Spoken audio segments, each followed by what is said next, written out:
Before I introduce today's guest, I want to tell you about the latest deal with our sponsor, which is the Great Courses Plus, which is a app created by the teaching company and the Great Courses. Now, instead of purchasing individual courses and grinding through all 20 lectures or 30 lectures or whatever, I've created 2 courses myself. Along those lines, now you can buy through the app, you can subscribe to the program and listen to any lectures you want, thousands and thousands of lectures from lots and lots of different courses. You just tap on the app, it opens like that. And like, for example, I was just listening to a course on my George Orwell lectures. I was listening to a course on geography. Understanding Cultural and Human Geography. And here's a lecture I'm halfway through called The Problem with Geographical Determinants. It starts off like that. And it's great because, sometimes I get interested in a course and I want to listen to all the lectures. Sometimes I get bored and I want to try somebody new, or I just bounce around, and that's the beauty of it. So much like other systems, the subscription system is great for that because you have just this rich menu of options. So please go to our sponsors here. The deal is you get a free access to all the lectures for a certain period of time. If you do it through our website, which is the setup for our sponsor here, thegreatcoursesplus.com/salon. So to get your free trial to the Great Courses Plus program, go to thegreatcoursesplus.com/salon. Thanks for listening. My guest this week is Howard Steven Friedman. He's a professor at Columbia University, a data analyst and statistician who specializes in the value of statistical life, as it's called. It is doing calculations to figure out the value of a human life. At the moment, it's $10 million. Okay, so in this conversation, we get into the details of how people like he and federal agents and courts, private corporations, put a dollar value on human life. I wanted to have Howard on right away. I don't even have a physical copy of the book. I had to read it as a PDF, and there's no audio version of the book yet because it just came out. And it's so important because we're right in the middle. I recorded this on April 7th of this national debate about how long do we keep the economy shut down in order to quarantine people from the coronavirus.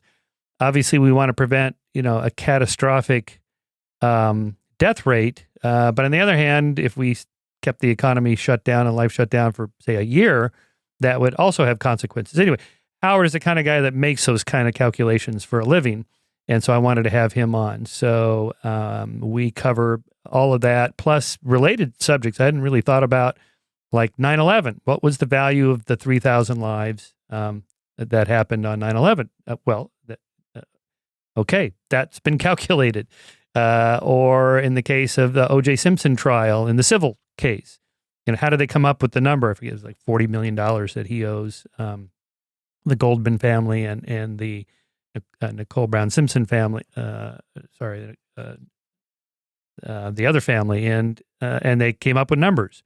Same thing with nuclear power versus coal. Why is it we tolerate, say, 3,000 deaths a year, whatever it is, related to coal-related jobs versus nobody's died in a nuclear accident in the United States, and so on. These are the kinds of things that we make these calculations all the time. We have to do it for the coronavirus at some point. We will be making that, and people like Howard are the experts we turn to for that. So with that, please enjoy this conversation. Well, good timing on your book. Your publicist had just sent this to me last week. It's called Ultimate Price, The Value We Place on Life.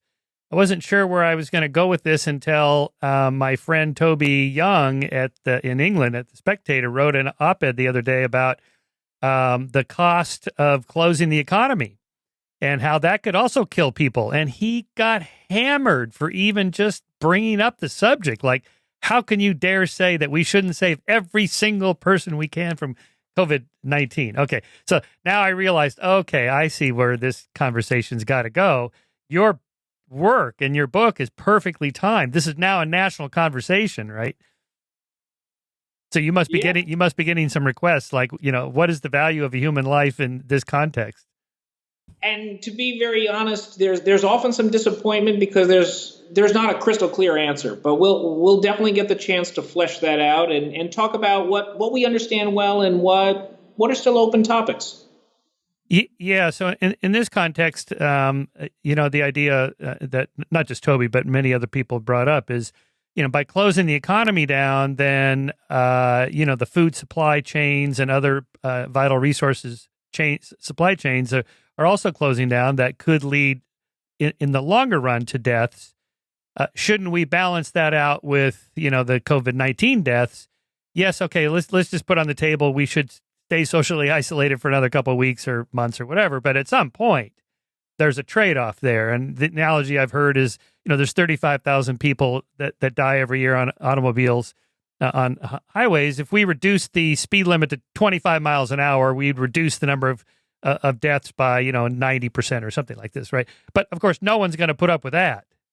So we are already comfortable with saying, all right, we want a certain number of freedoms. It doesn't matter how many people die, or we're willing to accept certain amount of carnage for the freedoms we want. Of course, gun advocates argue this all the time. When I debate them on gun control, I say, there's 35,000 to 40,000 people die every year of guns. They're like, so that's we're willing to accept that for our Second Amendment rights to protect my family. And so I said, well, what if it was 350,000? Nah, I think I'd still accept it. In other words, where do you draw the line? So anyway, this is what you do. You do these kinds of calculations. How do you think about these things? So, first thing is these calculations, they happen in all different areas. And so I was in the private sector for a while, and the calculation is a little different in the private sector. Of course, I've done work in the public sector and academia. And it's very critical to start by asking, what is the subject and what is my focus? So if you'd like, I can talk a little bit about the private sector first, and then we can talk about the public sector, which let's do that. A lot of people are shocked these calculations happen all the time by our government. It's not news. It's just news for people who aren't aware. So in the private sector, if you think about an industry, and the car industry is an easy one to think about, they are constantly faced with this question of how much money should they invest in improving safety versus the alternative, which is there'll be a few more people who get hurt, a few more people who will die, and the costs. Now, when they do that calculation, they're not thinking about society. They're thinking about their bottom line. And so from their perspective, they have the costs of added safety implementations, maybe it's improved brakes, and they have this benefits, which is less fines from the regulatory agency, losses in civil court, and brand damage. Now, interestingly, one of the most famous examples of cost-benefit analysis was called the Ford Pinto case. This was in the 70s, and for a lot of people who weren't familiar with corporations balancing safety and human life, it really put a focus on it because suddenly they realized there was a calculation going on where, now this is back in the 70s, they were valuing the loss of a human life at about $200,000. A lot of people said, my life is worth a lot more than that. So people were a bit angry. But interestingly, at the time, they were following the instructions of the regulators. They were following guidance. So you can see from a corporate point of view, they're worried about their profit and loss. And that's how that calculation works. No, just to pause on that for a moment. My father was a Ford dealer. So yeah, we knew the Pinto story well. But just to kind of parse that out a little bit, let's say for Ford Motor Company, yes, it's a for-profit company, but they do have a fiduciary responsibility to their stockholders to make money. I mean, that's the whole point of the system as it's played. We don't want, I mean, we could say, well, they're just greedy. Well, yeah, okay, whatever. Their nature is, the whole system is set up for that. So here's the reality, Michael. They would go out of business if every single risk they invested in eliminating to zero, right? They would go out of business. So there is a balance. And I think that people who want to say that every single risk should be brought to zero aren't really understanding, the real world of having to actually run a company. And, I spent well over a decade in the private sector, and I recognize that. So you're exactly right, and I see the angle you're taking there. Yeah, well, I forget what the Pinto was. What the gas tank was too far back, and rear-end collisions led to fires, something like that. Fantastic memory. That's exactly it. Now, they did catch some flack because the cost of repairing was actually a lot less than they had estimated. This calculation was presented to regulators as an attempt to basically delay some improvements in safety. So they were accused of gaming the calculation. And, companies game calculations, right? They present their best case to regulators that they think will help them. Now, interestingly, though, this has now become a textbook example for decades of not just cost-benefit analysis, but also corporate ethics. And so this is one of the things that I think about now is when you start doing these calculations for the private sector, besides looking at the costs of safety and of course, the repairs and the amount you'll pay off, long-term brand. Now, we were in the 70s, but also the amount you pay changes. You of course, recall, the gas companies, car companies have had some challenges in recent years as well. Toyota had that acceleration issue. Now, for that acceleration issue, the payouts were enormous. This was in the last few years. Less than 100 people were believed to have died due to the issue. Right? But Toyota ended up paying approximately $20 million in fines and settlements. Wow. Per person, per death. Oh, my God. And that's the regulators sending a message about, we want you to take this more seriously. Right. As an order of magnitude more than that 200,000 figure. Absolutely. From the 70s. But also something changed. And it's worth noting, something changed from the 70s to today. What's that? Well, it's very interesting. It's how the regulators think about valuing life. If you go back to the 70s, those instructions that were being followed by Ford were based on driven by the amount that someone would earn, right? And that was really how they thought about the value of a life.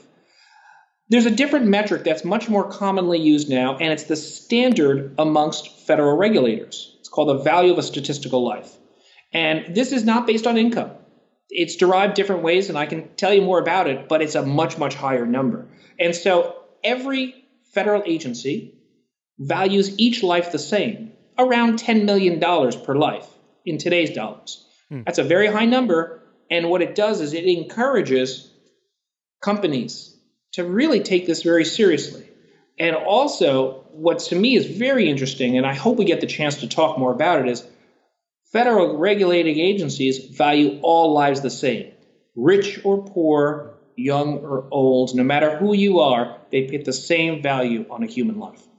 Well, but if you're calculating how much I would have made, let's say I die at age 30 and I would have worked till 65, making, I don't know, $100,000 a year, and you multiply that out, that's the value of my life. A poor person makes 50,000. The Bill Gateses make, 10 million a year or whatever.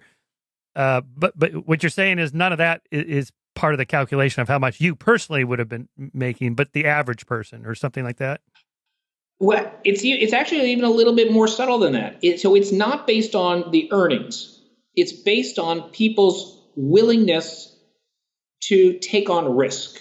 And they address this a few different ways. Now, the math is very complicated here, and it's not perfect data, so I don't want to oversell you on it. But the idea is they either look at surveys asking people, how much money would you require to have an increase, let's say, in 1 in 10,000 chance of dying in the next year, right? So how much money would you take to increase this risk? Or they look at risky professions, for example, and they look to see how much more money do you have to pay someone to work in a risky profession versus a less dangerous profession, controlling for all other factors. And it's based on these assessments that they end up with these very large numbers, which are not just about individual salaries, but much more about society's expectations of what is the amount of money required for someone to take on much more risk. Wow, that's really interesting. I could see where the statistics would get super complicated there, the models, because there's so much variation in risk across professions. To And what? absolutely. And to your point, this is where, data scientists, statisticians like myself, they really, we enjoy it, but we struggle because there's so many factors that influence that answer. Some people just are more happy taking on risk. And there's variations based on sometimes people's age, sometimes sex, sometimes your ability to negotiate. Sometimes based on other factors, could be whether you're in a union or not. So there's so many variables, and basically the analysis does its best to come up with a single value, but then it's applied across the board. And it's quite interesting because that's very different from many other ways that human life is valued in our society. So this equality principle is not used in many other parts of our society where human life is valued. That's interesting. I feel like that's a form of moral progress, that we're treating people more equally in something as pragmatic as a calculation of how much a life is worth. I personally, I agree. And, my perspective is that starting with principles of equality and equity are important. You can't necessarily stick to it 100%. There are factors that play into it. And, I like statistics, but I like to take the extremes because that tells me when things get challenged. Should I value the mass murderer the same as the Nobel Peace Prize winner? Right. I have to question it. Yeah. So you take the extremes, these examples break, but on average, it makes sense. And this concept and how we've evolved actually appears in some very prominent situations with regard to arbitration and even how these cases get settled, these large cases. Yeah, I was just spitballing ideas here on this. If, let's say, the denominator of the equation of how many people are dying from coronavirus turns out to be, let's say, 10 times worse than the flu. And it may work out like that. Okay, so here we are willing to force General Motors to start making ventilators. Why aren't we forcing them to make whatever for the flu at 1/10 that or something like that? So one thing you're bringing up is a very subtle concept. It's called a counterfactual. Yeah. So the counterfactual is this interesting idea. It's what would have happened if I didn't do something. And in our particular case, if you look across the world, there's no country that simply said, well, we're just going to let this completely roll. Here we are. We're in end of first week in April. We're going to do nothing and just see if people live and die, right? There is no counterfactual of countries just letting things fly. There are different ways they've approached it. Some with very aggressive testing and isolation and tracing, some doing lockdowns. And these variations are relevant. But if we just decided to roll it out, right, just simply do nothing, that's the most extreme counterfactual. Well, a back of the envelope calculation would tell you a couple million people will die. And that's a very large number. So if you want to work on these back of the envelope calculations, that counterfactual of a couple million people dying multiplied by that VSL, value of a statistical life, using regulators, that brings you into the tens of trillions of dollars. So we know no country's going to do that. And so then it becomes a question of how far do we have to dial back our activities to basically protect lives while recognizing that there are vital functions and we want to revamp, come back on the economy. There's also a lot of other subtleties that are going on that people are just recognizing. Inequalities that are going on, not just with regard to care, but also some of the inequalities associated with who's getting sick. So there are things that we're learning now. But you see that point about that order of magnitude calculation where it starts to make some sense. Yeah. Do you feel like we should have shut things down maybe a few weeks or a month earlier? For me, it's quite a challenge to think through because one, I travel a lot. Two, I spend a lot of time in Asia. I have extended family, who they're in Taiwan and Japan, and they approached it very differently. They didn't shut down their countries. What they did specifically, though, is they were very, very focused on testing, contact tracing, isolation and quarantine. Yeah. I'm not sure that could work effectively in the United States. I'm honestly not sure, but I know in certain countries it's very effective. So I would say that certainly we could have done things so much better. I think, for us to now start talking about the idea of maybe masks should help and we should wear them after weeks of saying no. And the masks probably, I look at the precautionary principle. Yeah. Was there any harm in wearing it? And like I said, I spent a lot of time in Asia. It's default. I mean, it's not even if you're not sick, a lot of people just walk around with a mask. So it's something that I see cultural differences and, somewhat of the American mentality of, my willingness and ability to do things for myself should not be impeded in general, is making this maybe a little more challenging than it needed to have been. Certainly Trump's critics, who considered him a strong man in the vein of Putin or Kim Jong-un or the Orbán in Hungary and Erdogan in Turkey, Netanyahu in Israel. But had he, say, shut things down in late January, people would have been all over him. Look, he's using this as an excuse to grab power. We don't really have to fear this. So no matter what you do, you're going to get criticized.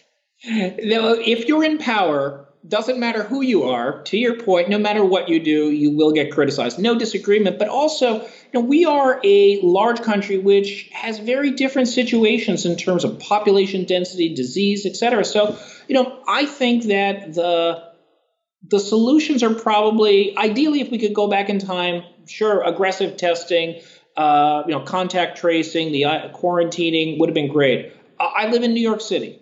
We are in severe epidemic mode right now. Yeah. Right? We have, I think the latest figures, over 700 people died yesterday. But in many parts of the country, it's not as acute.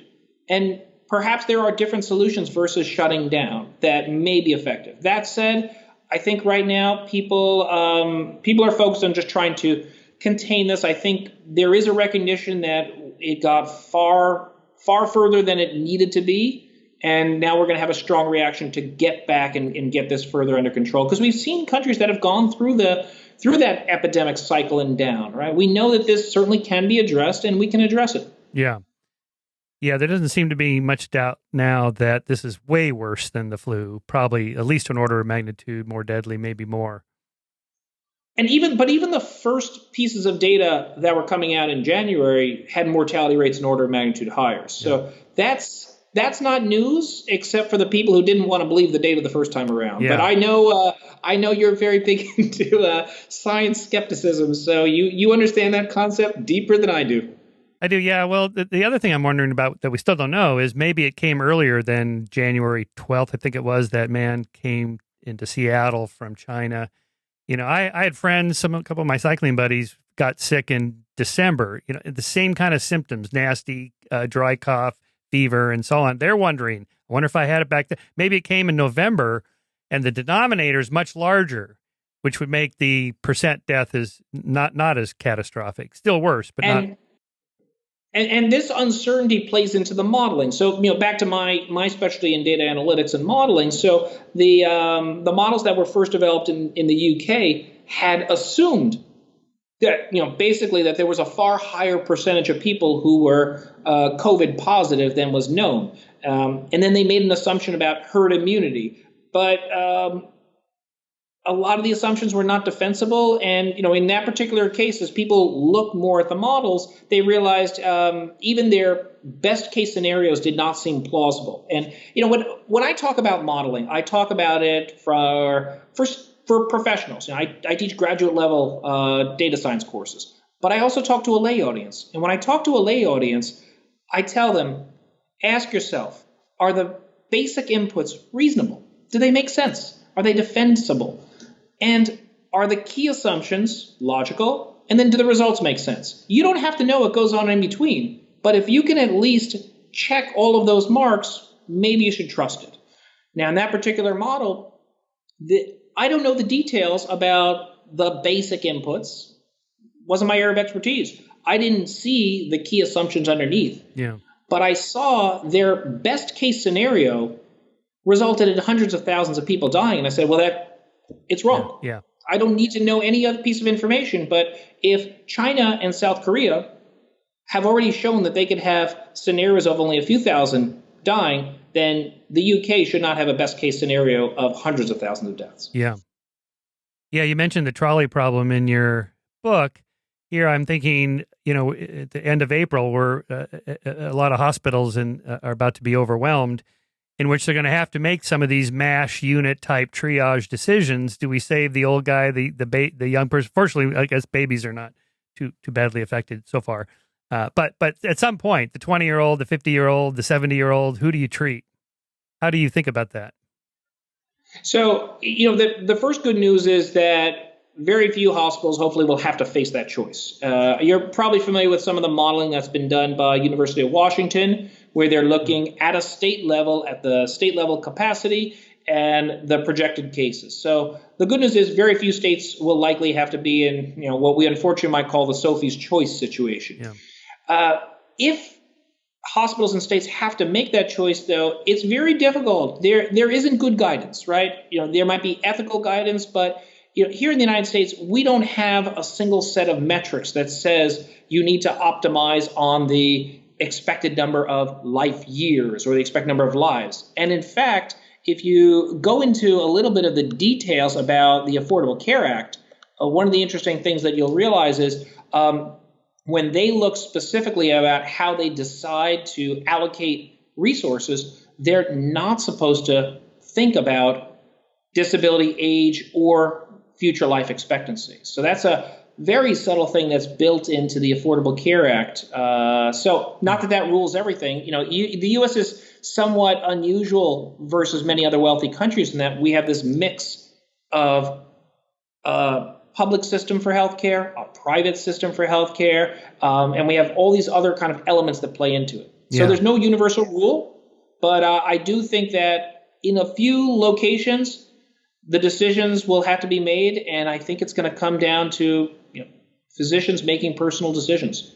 Yes, I wonder, yesterday Trump said he wanted to leave it up to governors to decide how much they want to shut down their states. Maybe that's still okay at this point on April 7th. Maybe at some point, if it gets worse, it'll have to be a federal law. Just so hard to know. For me, the challenge is, and I have to plead ignorance, I don't know the Constitution well enough to know what. Oh, to what extent he could even do that. What is right there? This is where me, as someone who crunches data, would have to plead ignorance. That said, there is such a huge diversity in not just the current situation in different states, but also what is likely the trajectory. When you have a low population density and people can easily self-isolate, and you have, let's say, a high density of healthcare facilities and doctors, then maybe you don't have to take the exact same measures as when you're in the middle of Manhattan and perhaps you don't even have the healthcare resources that are needed in general. Yeah, let's go from the private to the public sphere. I'm thinking about seatbelts in cars. So it's one thing for a corporation to say, well, do we want to spend, let's say this is in the 1950s, do we want to spend the money to put seatbelts in all cars?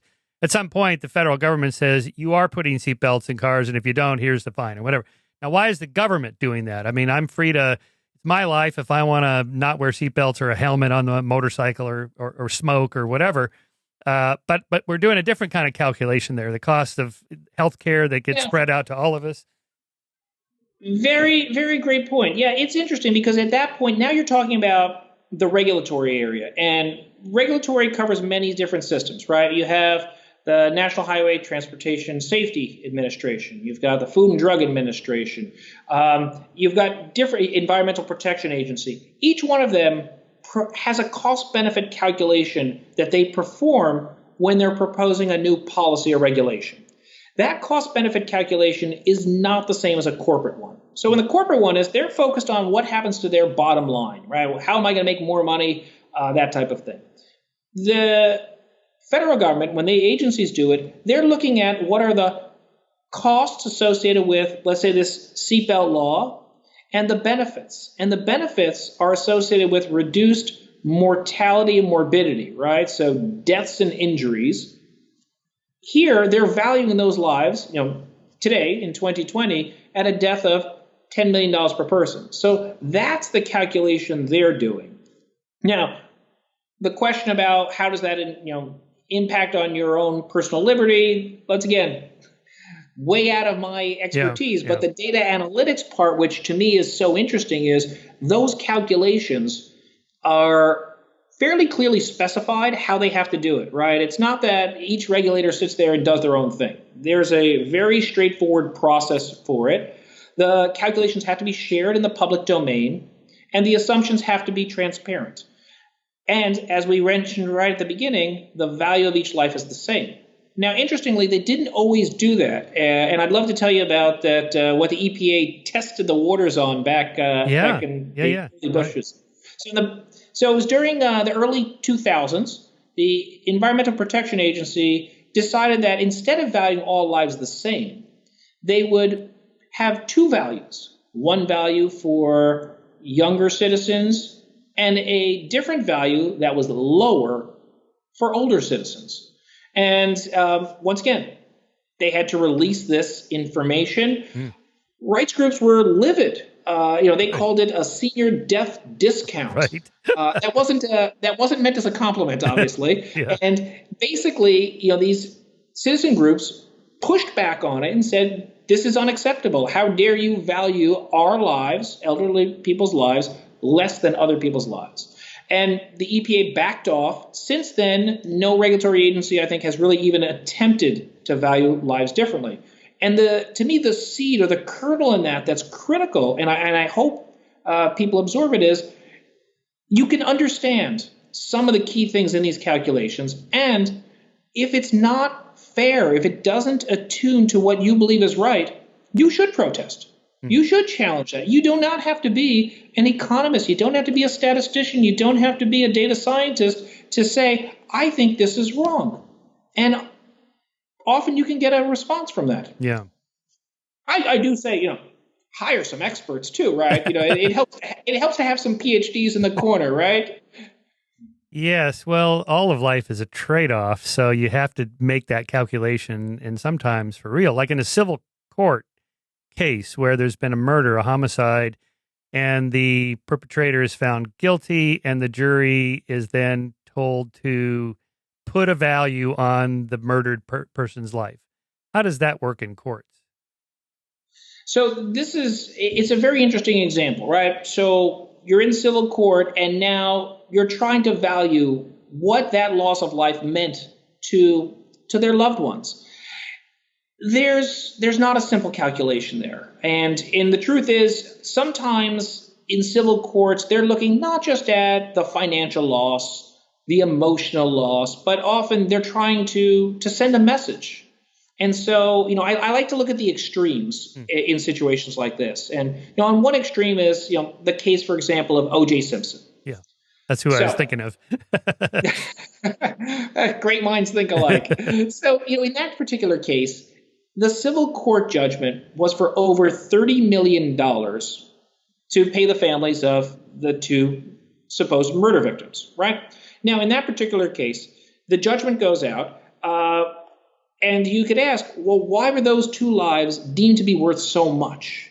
Now, California had some laws that indicated that the amount of the judgment could reflect the guilty party's ability to pay. So that's another item added to the equation. And so the fact that OJ had earned a lot of money, but apparently nowhere near ever that much, may have played into it. But you have that enormous number on one side, and then on the other side, you could have numbers that are literally zero. And for example, if you think about a case that happened in New York only a few years ago about Cheryl Thurston. So Cheryl was in a care facility. She was severely handicapped. She had to be watched at all times. And she was supposed to be watched while being given a bath. Her aide left. Cheryl slipped into a coma, never woke up. 24 hours later or so, she died. Her sister sued the care facility. The care facility was found guilty of negligence. The judgment, $0. And it was in particular zero because, as the judge said, Cheryl never awoke. She didn't suffer per se. And Cheryl was not earning money. She was costing money. And the judge was so disturbed by New York state law, which didn't have an intrinsic value for human life, that in the official judgment, it says that had Cheryl been chattel, like a cow or a chicken, then her sister would have been entitled to payment. But because she was a human and the law does not provide an intrinsic value for human life, the judgment was $0. So the range is enormous with so many factors playing into it and the state laws playing a major role. Yeah. Yeah, so much of this, I think, touches on conflicting moral values and other pragmatic aspects. Here I'm thinking of Alan Fiske's, the anthropologist's models of human relationships and the difference between, say, an economic value of something versus, a personal relationship. So violations of this, like prostitution. Well, sex is a personal thing. You can't really put a price on sex. Well, yeah, you can. Actually, people do. But it doesn't feel right. Or selling organs. It doesn't feel like we should sell organs because that's a very private, personal thing. How do you put a price on an organ? Well, you can do that. But it exists. There is a very vibrant market for organ transplants. Right. So, and I know there's this debate. I haven't really followed that closely, but why not allow people to sell their second kidney if they're healthy, if they're consenting with somebody else they want to do it for, not voluntarily, but they want to do it for a private person who's willing to pay them $50,000 or whatever. And this could help poor people or something like that. Well, I think once again, I love your approach because you're touching on the economics, you're touching on the ethics at the same time. For me, it's interesting. I think that there is a balance in the free market, but truly, I'm not sure. I mean, if a truly consenting adult wants to do something that doesn't seem like it causes harm, I'm not sure where the law should step in. Yeah. And I think about your example, from the organ transplant point of view, there is a vibrant market for organ transplants. And I know people who traveled to other countries to get an organ transplant. They could afford it. And one of the things that's true about healthcare, true about many other things, is those with more money can get greater service. And so I know people who that was the choice they made. Now, interestingly, and you may recall this as well, I always recall the situation of Walter Payton, who was on a list for an organ transplant. Right. And insisted on not, quote unquote, jumping the line. Right. And pretty sure he didn't get that organ. I think that's right. I think Mickey Mantle had something like that too. He had liver failure.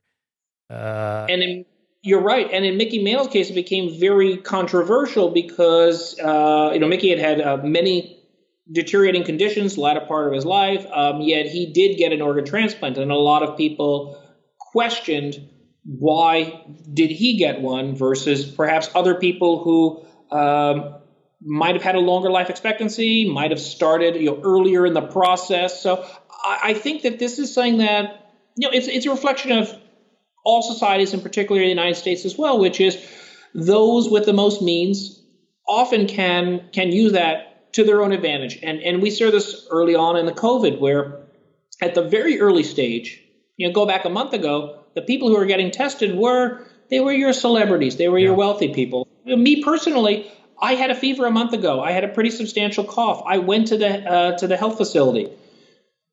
They said, well, we don't have COVID tests, so, you probably don't have COVID anyway. Have a great day. What was funny was the doctor wanted to shake my hand, and I was like, I don't want to shake your hand.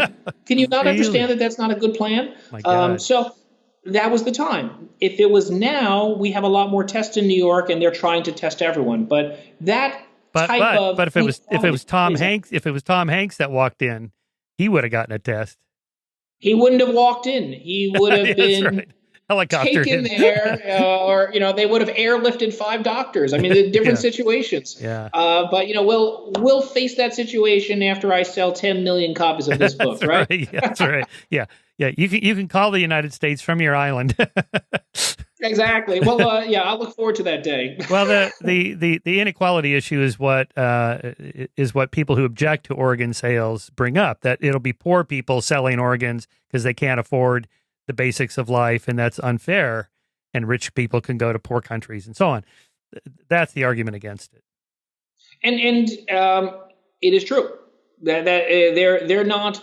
The people who make that argument are not making it based on lack of facts, right? Yeah. So the organ transplant market is certainly one of inequality, where countries with strong health systems, because whoever's going there has to trust the surgery, right? They have to trust that they're going to be there and everything's going to be okay. So strong healthcare systems, but also a population who is willing to make these offers. Now, there are alternatives, which some people also would say are quite controversial as well, because my understanding is in some countries they were extracted from prisoners.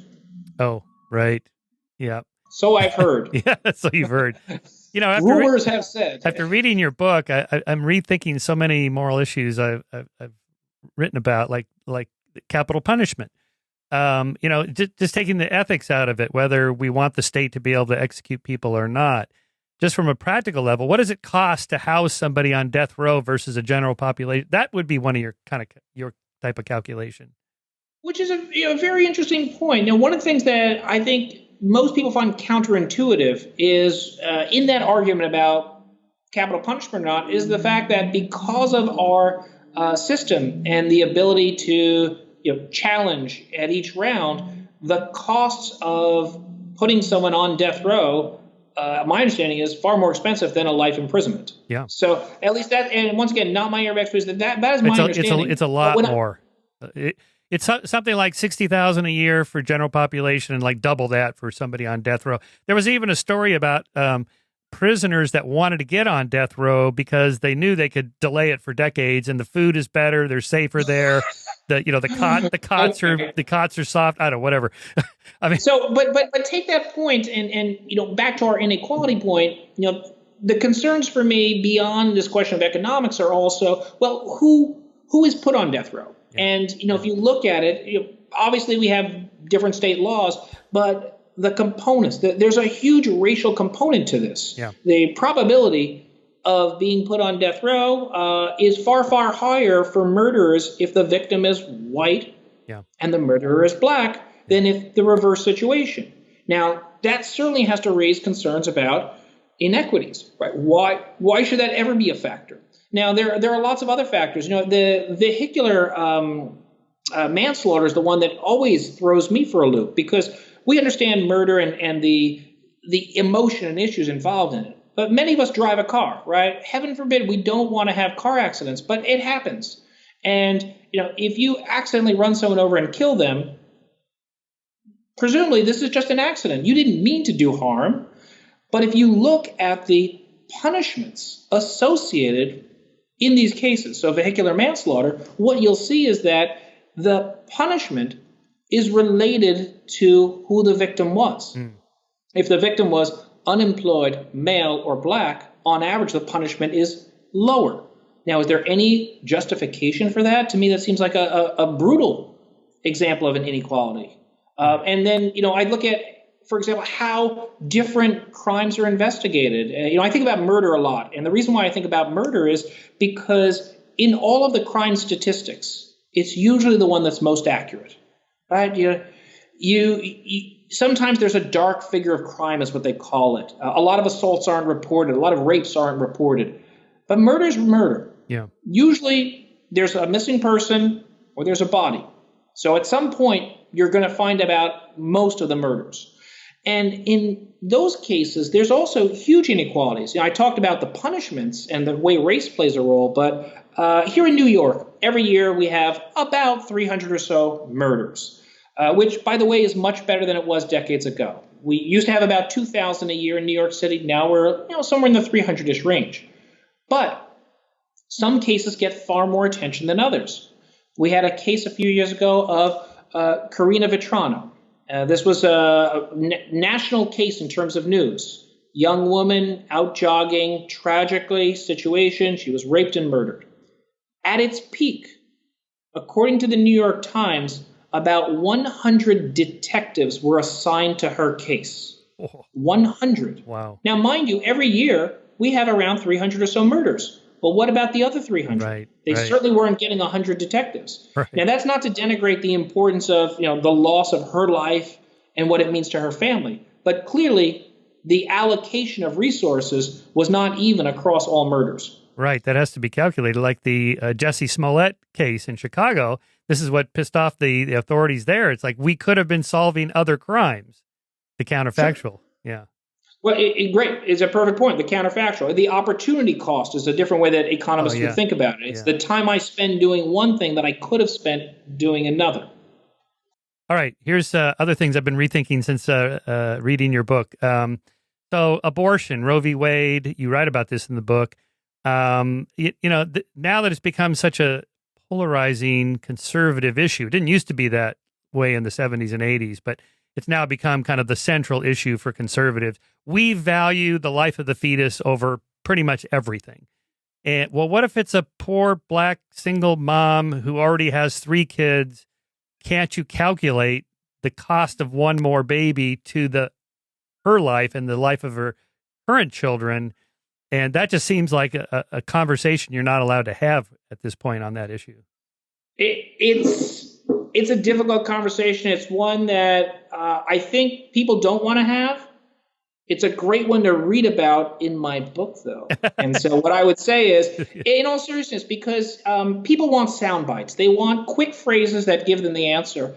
So what I try to do in the book is flesh out for people a little bit about what are some of these considerations that are playing a role in people's minds. So I think it's worth people stepping back and at least understanding that these life decisions, they're based on emotions, they're based on biology, they're based on ethics, and there's also often an economics consideration as well. Yeah. Yeah, well, before abortion became more medically plausible, let's say in the 19th century, infanticide rates were pretty high. And there's a paper on this called Hardness of Life, Not Hardness of Heart. And that, parents, particularly women, single women especially, have to make these kind of triage calculations themselves. If the state's not doing it, they're doing it because life has to go on. And I can't afford one more, baby. Well, of course, the conservatives say, well, then just use birth control. Well, now you're getting into other issues. But anyway, that's a hard one. I agree. All right, TSA, terrorism. Why do I have to take my shoes off because of this shoe bomber? One guy fucked up all of our lives at airports. Right. So great point, right? So think about it. You look at the impact that one individual had. Multiply the delay in taking your shoes off times the number of travelers times, I don't know, what is it? How many years has that been? 15 more years, at least years? So you look at the amount of human lives that have been expended on this policy, and then you ask, what is the benefits? Has it truly shown that it prevents future terrorism? So ideally, there would have been a cost-benefit calculation that went underneath that policy. I don't know if there was, because sometimes there are clear mandates that are made, and sometimes things are driven by a cost-benefit analysis. But I think in the shoe bomber one, in particular, because we can all point to the day at which that policy suddenly became a priority, and then it impacts so many of us. Those who travel, you feel it, and you constantly ask yourself why. But there's another thing back to this whole value of human life that I think you'd probably appreciate, which is, whoa, I'm on the pre-check line. I don't need to take my shoe off. Now, we could argue as to why the people who have gotten pre-check suddenly don't need to go through these other security features. But clearly, there's an economics play that's going on. You have been interviewed by the government. That's part of the TSA pre-check. So there's some security clearance. But at the same time, that doesn't necessarily prove that I'm the person with that ID. Right? So if you've loosened the security for one set of people who have gone through some security hoops, right? It's not a freebie, and they've paid, versus other people who have not paid. Yeah. So you've got an interesting kind of window that's been opened up, and it's back to the idea that if I have enough money, I can speed up my process. I could save my own time. Yeah. Yeah, boy, it's And then related to that, 9/11.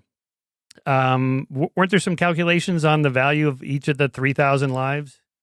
Oh, great point. Yeah, so it's interesting. After September 11th, originally Congress was going to do a bailout bill to really target the airlines. And it was pointed out that, hey, victims and families of victims will likely sue. Yeah. And so before they passed that bill, they created this compensation fund.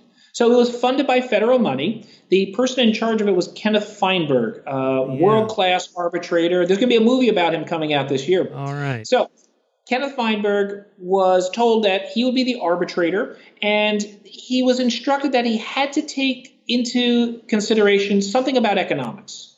But he had some liberties. Now, what he ended up doing was creating a formula. The formula had a minimum value. No matter who you are, you got it. The family of someone who died got at least $250,000. By the way, as we talked about earlier, that doesn't exist in civil court. So he was trying to address one of the inequities in civil court by putting a minimum value. He did a calculation where he also maximized how much someone could be assumed to be earning. Basically, he didn't want people who were earning millions of dollars to then have their families receive payouts of $50 or $100 million. So he capped the earnings as well. But still, the result was that the lowest payouts were for about $250,000. The highest payouts were for $8 million for an injury, and for a death was about $7 million. Wow. Now, that opens up two things. First, why were the deaths of some people worth 30 times more than others? And then the second thing is, why would an injury be worth more than death itself? Yeah. What's the answer to that? Great question. So, in all seriousness, the big range was driven mostly by the range in income. So here in the United States, if you earn minimum wage, that amounts to $15,000 a year, whereas the CEOs of large companies can earn hundreds of millions of dollars. Yeah. So income is a huge, huge driver of it. Also, he had some extra factors for if you had dependents or not. But it was very much about income, where we have an enormous range. As for the injury, well, that came down to something quite interesting, which is some people who were injured so severely that, one, they could no longer work again, but two, they would have to incur substantial medical care for the rest of their life. So there were a few cases like that. But in general, the huge range reflected a lot of what we see in civil court, but really, Kenneth Feinberg had tried to clip the range a little bit by putting in the minimum value and capping it, but he wasn't satisfied. So he had said a few years later that a better solution would have been to have valued all lives equally. He got a chance to look at that again, because after the Boston Marathon bombing, a new fund was created. Now, that particular fund was with private money. He didn't have constraints, no instructions saying you must do this, you must do this. What did he do? He implemented exactly what he said he was going to do.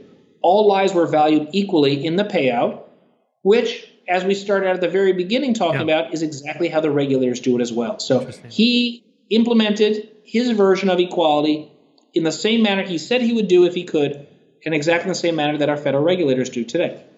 Interesting. Seems to be a convergence on the values there across different areas in these calculations. Wasn't there something about the insurance companies about whether 9/11 was one terrorist attack or two, to how much they were going to have to pay out for two buildings versus one attack? Next time I become a billionaire and I insure my buildings, I want to make sure my lawyers identify clearly if I'm insuring each building for a certain amount of money or if it's both buildings. Yes, you're exactly right. For somehow the insurance policy did not make it clear as to whether it was a certain, I forgot the number, maybe it was called $1 billion per building or $1 billion total. I think in the end it's quite amazing that, when you dig into the details of even something that you assume would be so sophisticated, there's still some things you can't understand weren't addressed. Yeah. Yeah, I think one of the issues here is this tolerance, sort of zero tolerance for any more of those kind of incidences. So, we all take our shoes off because we're not willing to allow one more person to ever do that again. Same thing when 9/11 or say nuclear power. There's this fear of nuclear power, even though no one has ever died because of nuclear energy in the United States. And yet people die several thousand a year by coal-related, fossil fuel-related, coal mining, for example. I think it's 3,000 a year or something like that. So we seem to be willing to tolerate thousands of coal mining-related deaths, but not one nuclear-related death. And, I think there's a lot of psychology that's playing into it. I am still of the age that I remember the 3 Mile Island incident, and I'm sure you do as well. Yeah. And the fear that was in everyone's mind as they thought about, radiation seeping out and all the permanent damage. And I forgot there was a movie that had just been released at the same time. China Syndrome. China Syndrome. Yeah, Jane Fonda. Time. Yeah. Was it Jane Fonda? Oh, okay. So I remember. And so, talk about, a movie having some beautiful timing for itself. Yeah. But there is some intrinsic fear that resonates with people that apparently coal does not. And I don't know why, because these are still large industries. Of course, maybe there's a difference in the industries. At one point, coal was king in the United States, and not just in terms of the mining of it, but in the power plants. So I don't know if it's the economic powers in there or if there's a psychological component that's playing it as well that just doesn't get people to have that same fear. Yeah.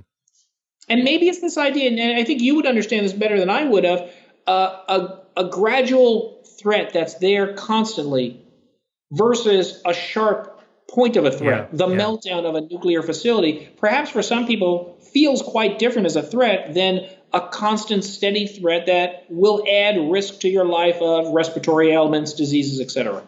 Yeah, it's made worse by the fact that it's almost supernatural in nature. You can't smell it, see it, taste it, touch it, radiation.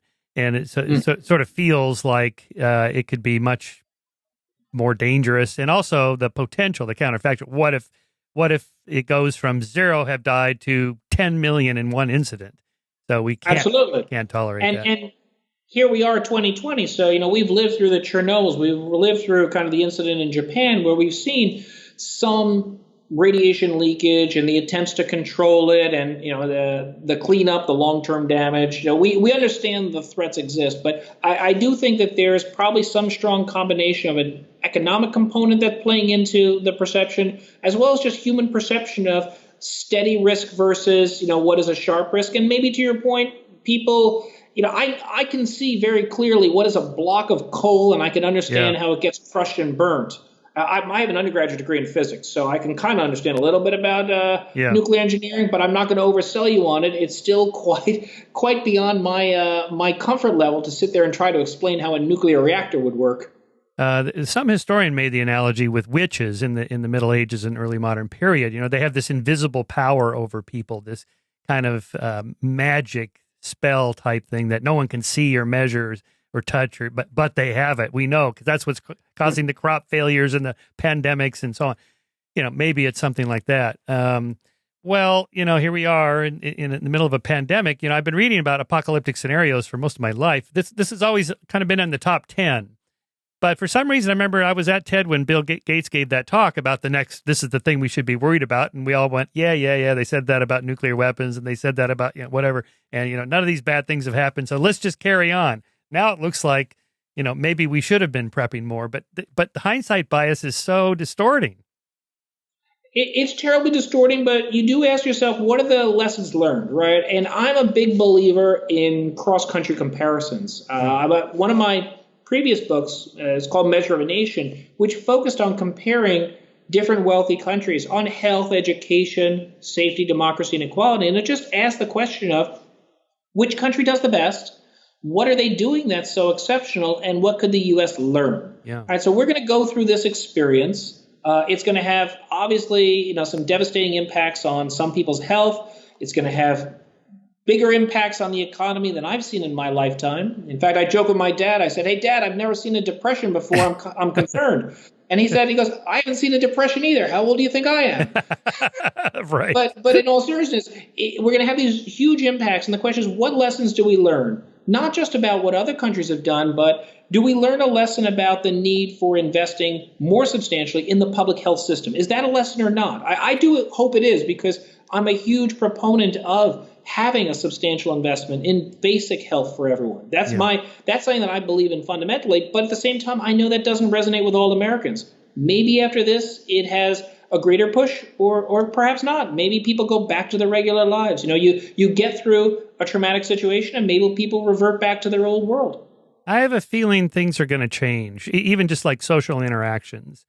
Because once the restrictions are lifted and we're all back, walking the streets and going into restaurants, it's not like the virus is going to disappear. It's going to be around. Absolutely. And, I was talking to my cousin just yesterday, and he travels all the time for work. I mean, he's always on a plane. And he goes, I never thought about the risk I put myself in when I go on a plane. He goes, there's no chance I'm going on a plane unless I've got one of these really tight sealed masks, and I'll still be uncomfortable. He goes, I'm not going to give up my profession. He goes, but when we get back to normal, he goes, I'm not going to feel the same again. And, once again, I told you I have a lot of family in Asia. They don't shake hands. They don't hug. And, they always explain to me, the logic of, well, why should I do something that could make you uncomfortable? And now I'm realizing it's not just the risk of maybe making me uncomfortable by shaking or hugging, but also maybe they've come up with a clever way of reducing transmissions. So I think there'll be some cultural shifts. I don't know how much, but I really hope that positives come out of a very negative situation. That's the optimist in me, who wants to think that we as humans, so globally, and we as a society learn, because one of the things that can be a unifier is the idea that, hey, we're all in this together. Now, the reality is we're not in it equally together. Some groups are at higher risk than others. Some groups have higher access to healthcare than others. But we all are potentially at risk. And, right now, as far as I know, Boris Johnson, Prime Minister of the UK, is in the ICU, right? So no matter how wealthy and how important you are to a country, you could still be at great risk. Wonder if supply chains will also take that into account. Say for hospitals, always have an extra 1,000 masks or an extra dozen ventilators or things like that, just in case. Well, it's difficult to incur that expense. But usually, and maybe this becomes something at a state level where a state has that and can redistribute and allocate it, right? So maybe it's not the hospital's responsibility, but maybe it's at a higher level. On the other hand, I think we're going to see more and more thoughts about how these resources can be reallocated, because New York is at the forefront, but there are states who are expected to peak a couple of weeks later. So maybe what we're going to see is these resources shifting across the U.S. to different locations. Another thing that's come up that surprised a lot of people was some of these private sector companies who have huge supplies of emergency equipment. Right. Doesn't surprise me. I mean, I spent many, many years in the private sector, and there are people whose job is to mitigate risk for their employees. That's their job. Right. So it's good that some of these companies have opened up the doors and said, we probably don't need 10 million masks. We can contribute some to the public. But the fact that they're stockpiling them doesn't surprise someone like myself who worked for many years in the corporate world. I'm going to go read your previous book because I am interested in these kind of natural experiments as a way we can't control those kinds of experiments, but they happen naturally. Then after the fact, we can look at the outcome differences. Jared Diamond did this in Guns, Germs, and Steel and Collapse, and so I love this as a form of historical science. A comparative method. But what was your conclusion about why the United States falls so short on so many measures compared to other Western industrialized democracies, particularly Northern European countries? I mean, rates of abortion and STDs and teen suicides and homicides and infant mortality. And I mean, these are all things we should not be, like so behind. Well, it's an interesting point because we weren't always behind. If you go back to the 50s and 60s, we were actually the world leader. So if you go back a certain period of time, we had the strongest public education system in the world. We also had one of the strongest public health systems in the world. A lot of the world caught up. Our substantial inequalities play a big role. The inequalities in not just wealth, but access to health care, they play a role. There are genetic differences that play into it. I think we have to recognize that there is a genetic component related to Japan's life expectancy. But there's also lifestyle, right? When we're eating on average 1,000 calories per day more than another country, that plays a role in your obesity rate. Is So that when what we it have is? 30+% obesity versus low single digits, it's not all genetics. Right. So there's a lot of factors, but it's not all bad news. And part of the good news is at the upper end of the curve, when you look at education, you ask the tertiary education, the universities, the graduate schools, we have a substantial number of the finest in the world. It draws the top talent in.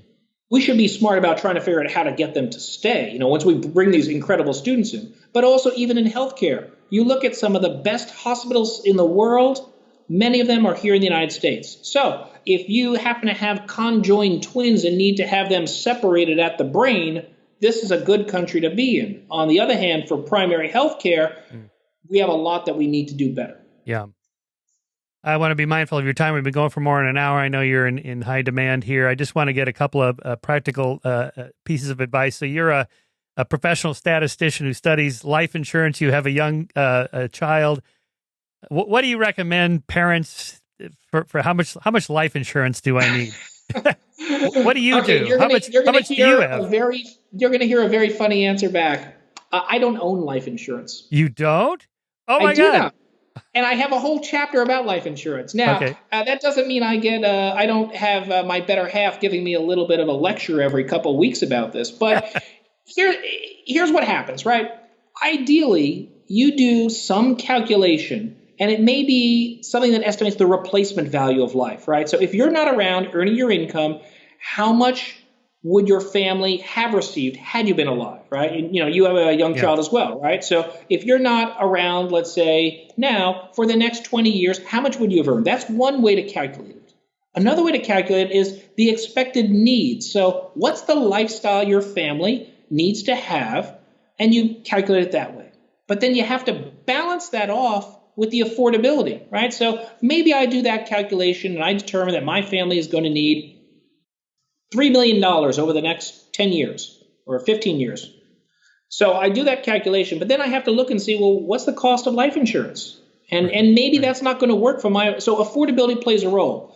The truth is most people, they stick their finger in the wind. They say, this feels like a good number and I can afford it, and they move on. So as for myself, I probably should revisit that calculation at some point because no, I actually don't have it, but truly, I'm sure my better half is going to listen to this talk and she's going to say, I know what I'd like to have a discussion with you tonight about.